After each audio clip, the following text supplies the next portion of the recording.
Writer Tamilarasan Pachaimuthu இவரோட டைரக்ஷன்ல அட்டகத்தி தினேஷ், ஹரிஷ் கல்யாண் இவங்களோட நடிப்புல வெளிவந்திருக்க படம் ரப்பர் பந்து. அட்டகத்தி தினேஷும் ஹரிஷ் கல்யாணும் ரெண்டு பேரும் விட்டு கொடுக்காத இந்த படத்துல நடிச்சிருக்காங்க. ஹரிஷ் கல்யாணம் நம்ம வேற ஒரு தோட்டத்துல இந்த படத்தை பார்க்கலாம். ஏற்கனவே நம்ம வந்து சாக்லேட் பாயா ஒரு நிறைய படத்துல பார்த்திருப்போம். இந்த படத்துல ஒரு வேற ஒரு தோட்டத்துல பார்க்கலாம்.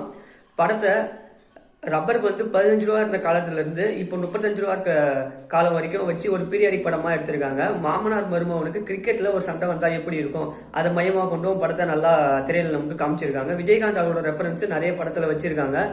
ஜாதி அரசியல் இவன் நிறைய படத்துல பேசப்பட்டாலும் அது எதுவுமே ஆடியன்ஸுக்கு எந்த ஒரு விதத்திலையும் சலிப்பை ஏற்படுத்தாத விதமா படத்துல எடுத்து வச்சிருக்காங்க. ஹீரோயினி அவர்களோட சீன்ஸ் எல்லாமே நல்லா இருக்கு. குறிப்பா பாத்தீங்கன்னா படத்துல காமிச்சிருக்க எல்லா கேரக்டருமே ஒரு முக்கியமானதான் காமிச்சிருக்காங்க. யாருமே வேஸ்டா காமிக்கல படத்துல பிளஸ் மட்டும் தான் இருக்கா, நெகட்டிவ் இல்லையான்னு கேட்டா இருக்கு. வேணா கமெண்ட் பண்ணுங்க, நான் பார்ட் 2ல சொல்றேன். மறக்காம சர்ப்ரைஸ் பண்ணுங்க. தேங்க்யூ.